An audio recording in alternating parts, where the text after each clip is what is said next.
నమస్తే, నేను మీ journalist Vasant. So రీసెంట్గా కందుకూరు ఎమ్మెల్యే ఇంటూరు నాగేశ్వరరావు ఆయన పైన ఒక వీడియో చేయడం జరిగింది. అందులో కొన్ని కమెంట్స్లో కందుకూరులో ఏం జరుగుతుందో మీకు తెలియదు, కందుకూరు రాజకీయం గురించి మీకు తెలియదు అని చెప్పేసి చాలామంది కమెంట్ చేశారు. వైసీపీ వాళ్ళు ఎంత ఇస్తే ఈ స్క్రిప్ట్ చదువుతున్నారని కూడా నా పైన కమెంట్ చేసిన పరిస్థితి ఉంది. కందుకూరు నియోజకవర్గం గురించి నాకన్నా ఇంకా ఎక్కువ బాగా తెలిసిన వ్యక్తి మనతో పాటు ఉన్నారు. ఆయన ప్రస్తుతానికి కందుకూరు నియోజకవర్గంలోనే కాదు, ఆమ్ ఆద్మీ పార్టీకి రానున్న రోజుల్లో ఆంధ్రప్రదేశ్కి ఒక నాయకుడిగా ఎదగబోయే వ్యక్తి నేతి మహేశ్వరరావు మనతో ఉన్నారు. మనం మాట్లాడదాం. అలా చెప్పండి, ఏంటి పరిస్థితి, అసలు కందుకూరులో రాజకీయం ఏం జరుగుతుంది? జనరల్గా కందుకూరులో రాజకీయం అనే దానికన్నా కూడా కందుకూరు అనే ప్రాంతం ఒక కార్పొరేట్ కనుసన్నలు ఉందనేది మా అందరి భయం కూడా. ఎందుకంటే తూర్పు తీర ప్రాంతం ఏమో విశ్వేశ్వర రెడ్డి అనే వ్యక్తికి ఇచ్చిన విధానం, అలాగే పశ్చిమ తీర ప్రాంతం వచ్చేకి జిందాలు మొత్తం భయంలో ఉన్నారు కందుకూరు అంతా కూడా. కాకపోతే మాట్లాడలేకపోతున్నారు జనాలు, బయటకు వచ్చే విధానం మాట్లాడలేని పరిస్థితి వస్తా ఉంది. ఎందుకంటే తూర్పు తీర ప్రాంతంలో విశ్వేశ్వర రెడ్డి అనే వ్యక్తి సిడిసి ఎలక్ట్రికల్స్ అని మీకు తెలుసు. ఆల్మోస్ట్ లోకేష్ బాబే ఇన్ఫార్మ్ చేసి దాని మీద ఆరోపణలు చేసిన విధానం. ఎప్పుడైతే వాళ్ళకి ఎలక్ట్రల్ బాండ్ ఇవ్వగానే అతను పెద్ద పారిశ్రామికవేత్త అయిపోయాడు. ఇప్పుడు ఇండోసోలే కాదు, మొత్తం భూమంతి ఇచ్చేసి ఇంకా దారుణం అక్కడ మాట్లాడనీయకుండా చేశారు. భూసేకరణ చట్టం చెప్పింది క్లియర్ గా, రైతులకి ఫ్రీడమ్ ఇవ్వండి, వాళ్ళని ఒప్పించండి, అలాగే రైతు మీద ఆధారపడి రైతు కూలీలు డిస్కస్ చేయండి అంటే ఇవన్నీ తొంగలో దొక్కేసిన విధానం మనం ఆడ చూస్తూ అదొక విధానం. మళ్ళీ కరెంట్ వచ్చేకి మాలకొండ మాకు చాలా ముఖ్యమైన, ఆ మాలకొండ పరిసర ప్రాంతాలన్నీ కూడా మైనింగ్ ఇచ్చిన ఈ విధానం ఉన్నప్పుడు దీని మీద మేమందరం కూడా గట్టిగా ఉంటే అక్కడ గట్టిగా మాట్లాడే విధానంలో మన ఎగ్జిస్టింగ్ ఎమ్మెల్యే నాగేశ్వరరావు గారు ఏంటంటే మాకు వ్యతిరేకంగా మాట్లాడతారా, మేము ఈ ఏరియాలో రాజు అన్న విధంగా వెళ్ళే విధానంతో భయపెట్టే విధానం, కేసులు పెట్టే విధానం, వాళ్ళ కార్యకర్తలతో రెచ్చగొట్టి కేసులు పెట్టించే విధానం.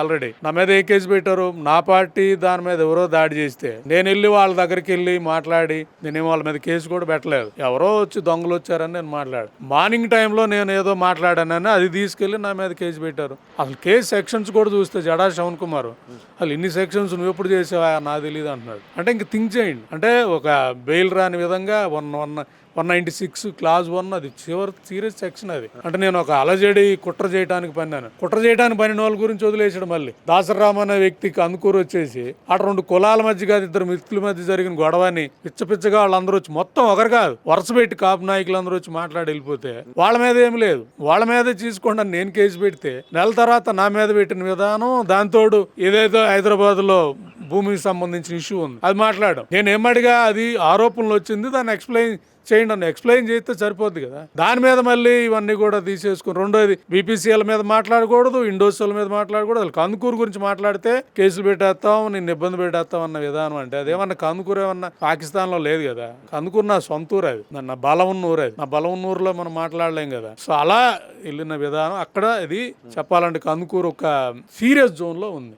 రైట్. అంటే ఇప్పుడు మీ స్థానిక ఎమ్మెల్యే ఎవరైతే ఉన్నారో ఇంటూరు నాగేశ్వరరావు, ఆయన గురించి రీసెంట్గా తెలంగాణలో కూడా ఒక పెద్ద చర్చ జరుగుతుంది. ఎందుకంటే ఆల్మోస్ట్ రెయిన్బో అనేది ఒక ఏదో సంస్థ స్థాపించి దాని ద్వారా రెయిన్బో మిడోస్ అనేది సంస్థ ద్వారా 40 విల్లాలు కట్టారు, 40 విల్లాల పైనే కట్టారు. అందులో ప్రభుత్వ భూమిని కబ్జా చేసి కట్టారని రీసెంట్గా తేలింది. అక్కడ ప్రజలంతా అన్యాయం అయిపోతున్నారు, గగ్గోలు పెడుతున్నారు. ప్రస్తుతానికి తెలంగాణలో ఒక పెద్ద చర్చ. ఎక్కడో ప్రకాశం జిల్లా కందుకూరు ఎమ్మెల్యే తెలంగాణ వచ్చి ఆయన ఒక పెద్ద దందా చేశారు, పెద్ద స్కామ్ చేశారు. ఆ స్కామ్ విలువ దాదాపుగా 60 కోట్ల రూపాయలు ఉంది. అక్కడ ఉన్న 40 కుటుంబాలు ఇప్పుడు రోడ్డును పడుతున్నారు. ఏంటి పరిస్థితి? ఆ వీడియో గురించి చేస్తేనే కందుకూరు గురించి అసలు ఏం తెలుసు, ఇంటూరు నాగేశ్వరరావు గురించి నీకేం తెలుసు, ఇంటూరు నాగేశ్వరరావు అనే వ్యక్తి మంచి వ్యక్తి అన్నట్టుగా చాలామంది కమెంట్స్లో చెప్తున్నారు.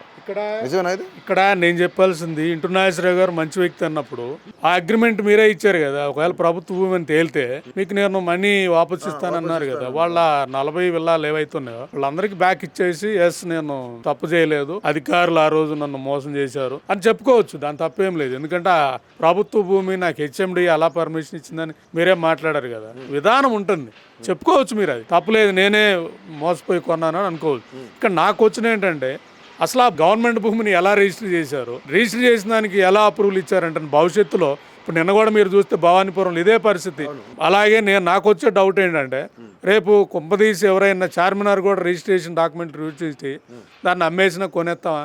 అలాగే మనకేదైతే చార్మినార్ తాలూకా హెచ్ఎండి పర్మిషన్ అక్కడ అధికారులు అంటే ఒక సిండికేట్ అంటామని నేను చెప్తా ఉన్నా. అధికారులు మొత్తం వ్యవస్థలు అన్ని కలిపి అధికారులు రాజకీయ నాయకులు ఒక సిండికేట్ ఏర్పడారు. సిండికేట్ గా కలిపి వెళ్ళిపోయినప్పుడు దీన్ని విక్టిమ్స్ ఎందుకు వీళ్ళు ఎందుకు బాధపడాలి? ఇక్కడ నా ప్రశ్న ఏంటంటే అధికారులు ఇక్కడ ఉన్న రాజకీయ నాయకులు ఎవరైతున్నారో వీళ్ళిద్దరూ కూడా ఒక సిండికేట్ గా తయారన్నారు. కందుకూరులో కూడా అదే పరిస్థితి ఉందా? ఎవ్రీవేర్ అదే కదా. ఇప్పుడు కందుకూరు మీరు చూస్తే ఎస్పెషల్లీ మీ కాన్స్టిట్యున్సీ గురించి చెప్పండి. నేను చెప్పే కందుకూరే. ఇండోసోల్ విశ్వేశ్వర రెడ్డి అన్న వ్యక్తికి భూమి పోసుకుంటున్నాడని మేమందరం మాట్లాడితే అధికారులు వాళ్ళ బాధ్యత తెలియాలి కదా. 2013 ప్రకారం రైతులకు మాట్లాడే అధికారం ఉంది. మరి సెక్షన్ 30 ఎందుకు పెట్టారు? మరి కార్పొరేట్లు వీళ్ళు కుమ్మక్కైనట్టు అనుకోవాలి కదా. మేము సెక్షన్ 30 ఇన్ని రోజులు ఎందుకు పెట్టారు? మాట్లాడితే కేసులు పెడతామని ఎందుకు అంటున్నారు?